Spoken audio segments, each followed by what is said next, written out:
Assalamualaikum warahmatullahi wabarakatuh.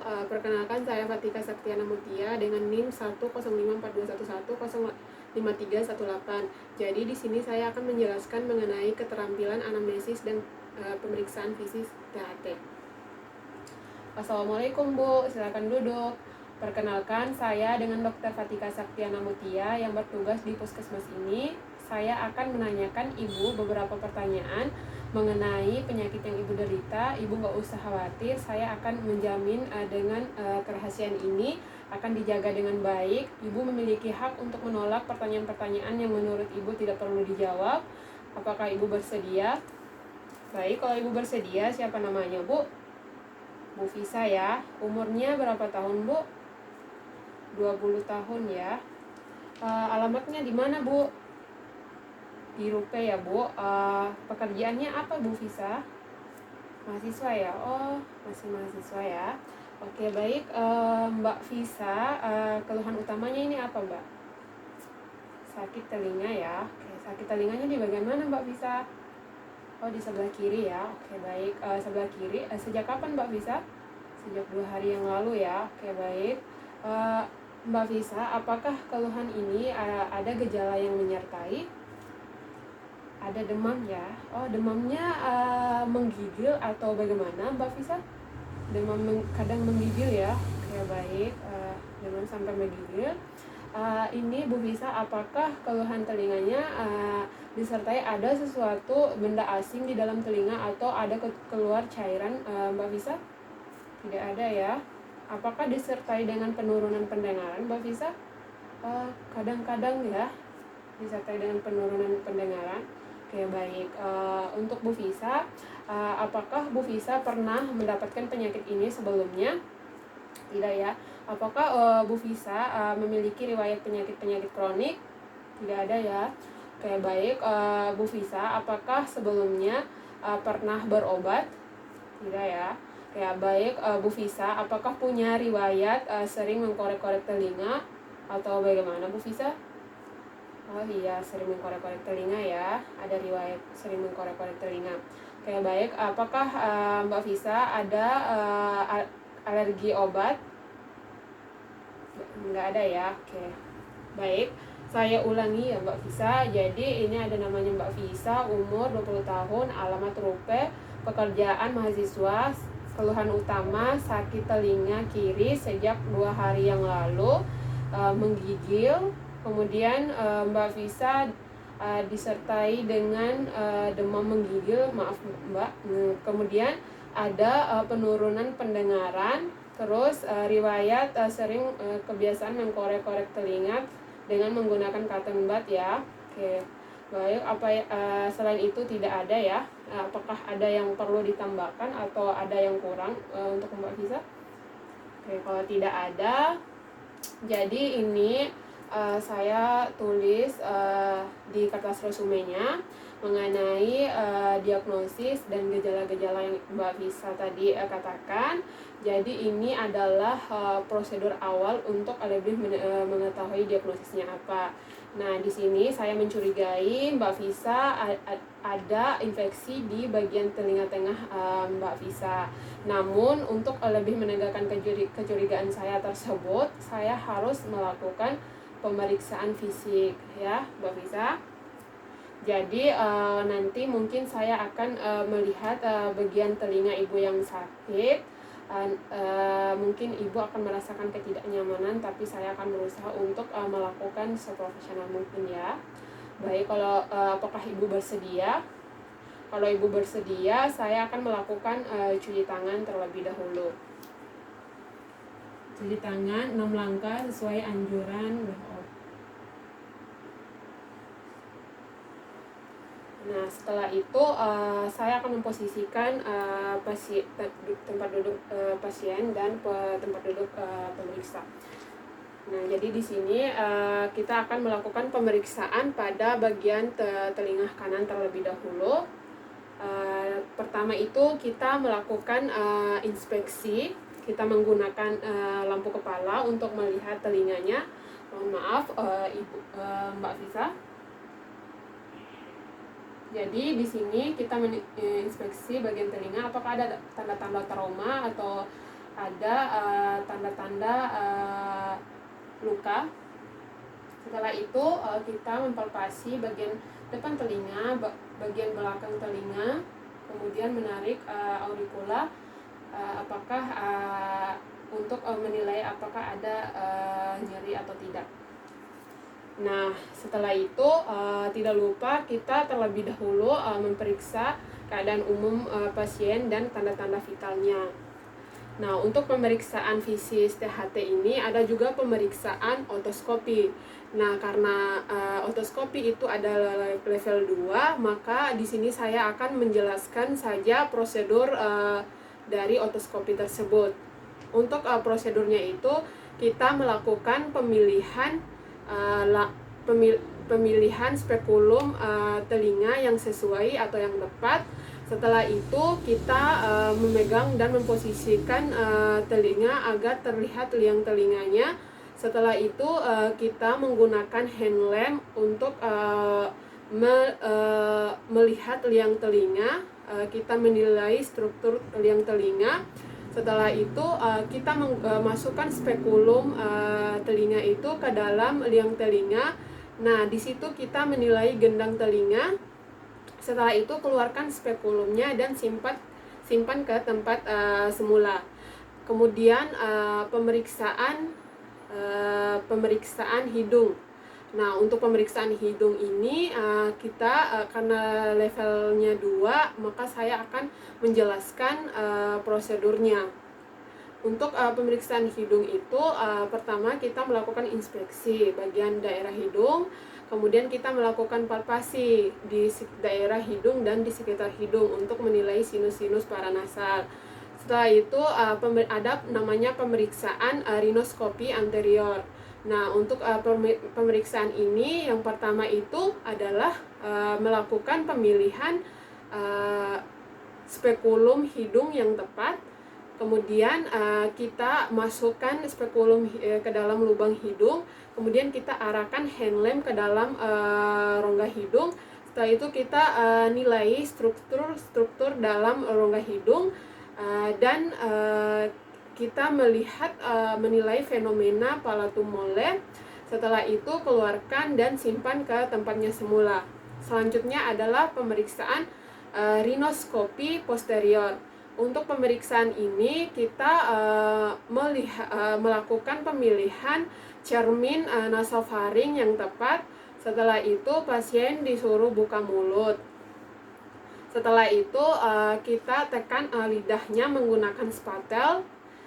Kemudian kita masuk ini cerminnya kita melidah apikan dulu sebelum memasukkan ke dalam rongga orofaring.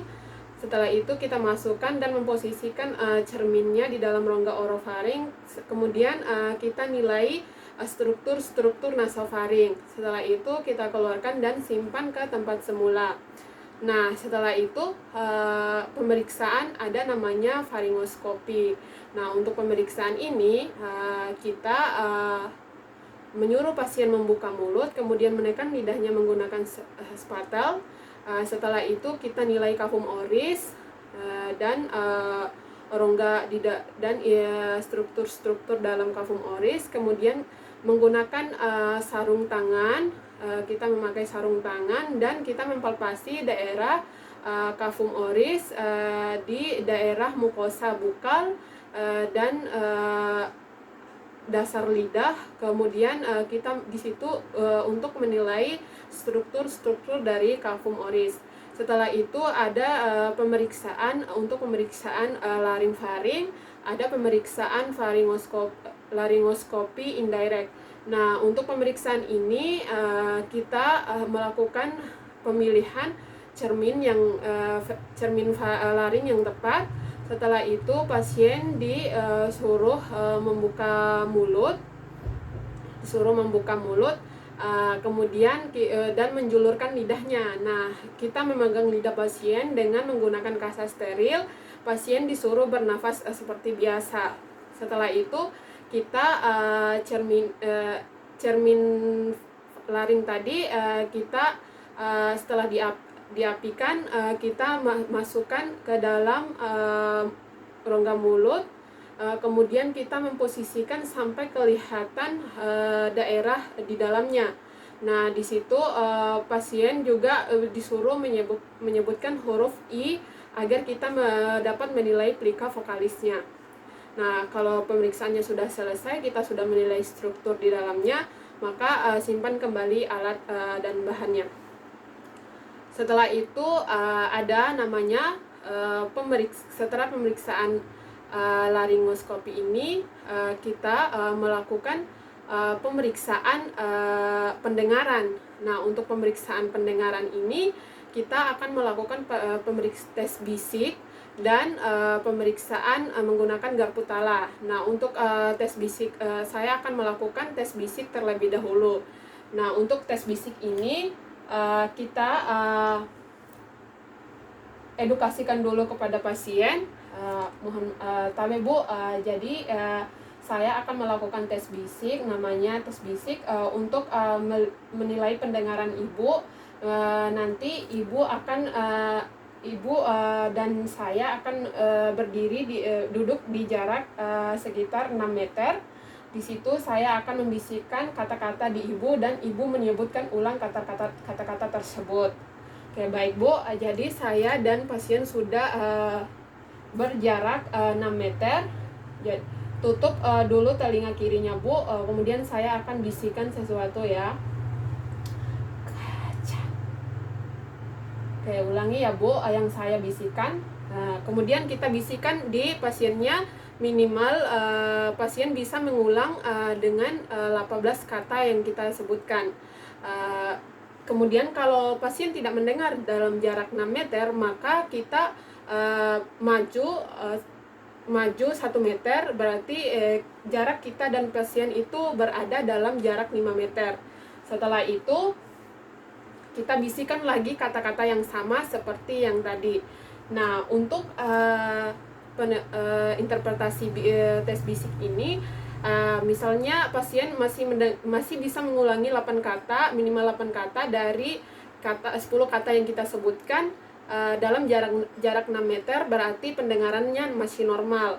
Kalau hanya bisa mendengar dalam jarak 5 meter, berarti dia masih semi normal. Kemudian kalau jarak 3 sampai 4 meter berarti tuli ringan. Jadi saya lihat pasien, menurut pemeriksaan tadi, pasien kemungkinan terjadi penurunan pendengaran. Jadi mungkin ada tuli ringan. Setelah itu kita rapikan kembali, persilakan pasien ke tempat duduk semula. Nah, selanjutnya adalah pemeriksaan garpu tala. Jadi untuk pemeriksaan garpu tala ini, kita menggunakan garpu tala. Terlebih dahulu kita menginstruksikan kepada pasien, Bu, jadi sekarang saya akan melakukan pemeriksaan pendengaran menggunakan garpu tala. Nah, untuk ini Ibu kalau mendengarkan sesuatu, masih mendengar getaran, nanti Ibu angkat tangan ataupun sebaliknya. Jadi pertama saya akan melakukan tes Riner.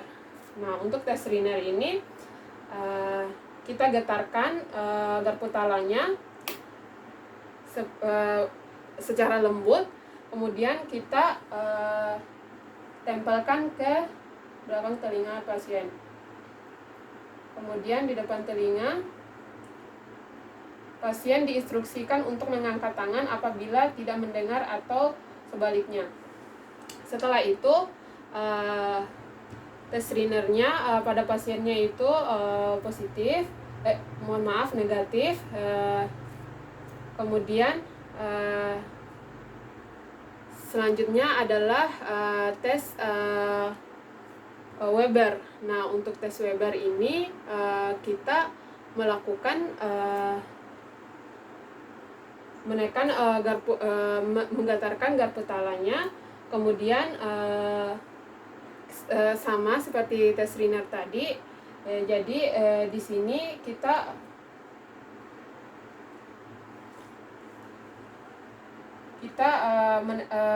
menyimpan garpu talanya di dahi dan menginstruksikan kepada pasien apabila lebih terdengar ke telinga kanan atau telinga kiri atau kedua-duanya sama saja terdengar. Kemudian selanjutnya tes wabah. Untuk tes wabah ini kita menggetarkan dengan lembut garpu talanya, kemudian simpan di belakang telinga pasien. Kemudian kalau instruksikan pasien apakah mendengar atau tidak, kemudian kita tempelkan di belakang telinga pemeriksa. Jadi itu untuk tes pendengarannya menggunakan garpu tala. Selanjutnya adalah tes keseimbangan. Nah, karena tes keseimbangan ini adalah level 2, jadi saya akan menjelaskan prosedur pelaksanaannya. Untuk tes keseimbangan ini adalah tes kalori sederhana. Jadi kita membaringkan pasien di tempat tidur, kemudian mengelevasikan sekitar 30 derajat. Kemudian kita masukkan ke dalam telinga pasien air steril sebanyak 20 cc dengan 20 derajat, dengan suhunya itu 20 derajat. Setelah itu kita menyuruh pasien melihat ke atas, kemudian kita perhatikan nistagmus yang muncul. Normalnya itu nistagmus muncul selama 20 menit dengan durasi antara nistagmus pertama dan kedua itu sekitar 20 detik. Mungkin itu pemeriksaan fisik dari THT. Selanjutnya kita akan melakukan pemeriksaan pengecapan dan penghidu. Nah, untuk pemeriksaan pengecapan ini kita akan melakukan menggunakan alat dan bahan, yaitu ada kapas alkohol yang ada bau alkoholnya, kemudian ada cairan yang terasa asin, asam, dan pahit dan manis. Jadi kita mengedukasikan dulu terlebih dahulu pada pasiennya. Baik Bu, jadi selanjutnya kita akan melakukan pemeriksaan penciuman, ketajaman penciuman, dan pengecapan. Nah, untuk pemeriksaan ini nanti saya suruh Ibu memberikan sesuatu cairan ke Ibu. Ibu nggak usah khawatir, itu aman kok Bu. Bagaimana Ibu, apakah Ibu bersedia? Baik, kalau Ibu bersedia, Ibu coba tutup matanya, kemudian tutup salah satu hidungnya, lubang hidungnya, yang tutup yang kiri aja ya Bu. Kemudian saya akan memberikan cairan alkohol, kapas alkohol, kemudian memposisikan di mid sternum, kemudian jarak antara lubang hidung dan alkohol ini sekitar 20-30 cm. Ibu bilang ya kalau tercium. Baik, setelah itu fungsi pengecapan. Untuk fungsi pengecapannya, tutup mulutnya Bu, buka mulutnya Bu, kemudian saya akan meneteskan satu persatu cairan dari yang manis kita teteskan di ujung lidah, di ujung depan lidah, kemudian yang asin di ujung samping, kemudian yang asam juga di ujung sampingnya, kemudian yang pahit di pangkal lidah. Setelah itu misalnya satu kali kita memasukkan cairan tersebut, penderita harus berkumur terlebih dahulu, kemudian lakukan masukkan cairan selanjutnya. Jadi Bu, saya sudah melakukan pemeriksaan pengecapan, terlihat normal, dan di sini juga saya tulis durasi ibunya merasakan rasa dari cairan tersebut. Baik, saya sudah selesai melakukan pemeriksaannya. Bu, Ibu silakan kembali ke meja dokter. Saya akan melakukan cuci tangan terlebih dahulu.